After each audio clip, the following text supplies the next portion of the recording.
Heard the VP make mention several times during his speech, then his open remarks, and during the Q&A with reporters that we're going to hold Norfolk Southern responsible and we're going to hold them accountable. We're going to hold them to their word. I mean, he said many different variations of we're going to hold them to it because there's people still waiting for their claims, right? They were going to set up a fire training academy. They're going to pay to do all the water testing and clean it. They're going to pay for people's homes and businesses that were right next to the railroad.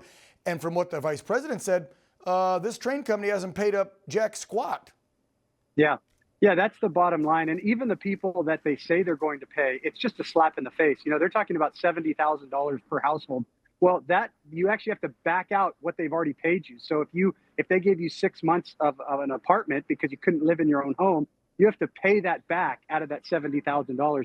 And they prorate it based on your age. So there's a 92-year-old guy in town who they're saying is only going to get $9,000.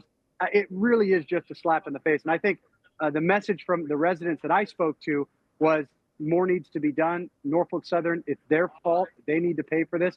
And they just felt like there was no leadership, both in their own community, a lot of the locals, as well as especially from the federal government in the last administration. So they're really hoping they're going to get it from President Trump and J.D. Vance this time. Yeah, let's be real here. 5,000 people, right, in that hometown, not big. It's a small Ohio town like I grew up in, of 4,400. You've got people that were directly affected that lived close or right on the rail, plus businesses. And then you have people that are connected to water supplies that were obviously damaged and infected by the chemicals. And Ben, remind us, who made the call to burn everything off right after the derailment? Was that the EPA along with the train company that said, yeah, we think the best way is let's just blow it all up and burn it off?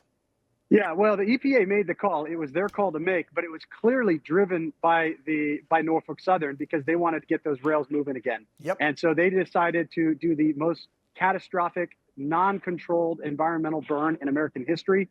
And the long-term health impacts of this, we probably will never know. That plume of smoke went hundreds of miles into Pennsylvania, up into Canada, I even heard, well into New York. And you know, the potential impacts of that are really uncalculable. But what we do know is people are still getting sick. Every time I go to that town, I get sick. I have the same symptoms. I cannot imagine living in that town with my family.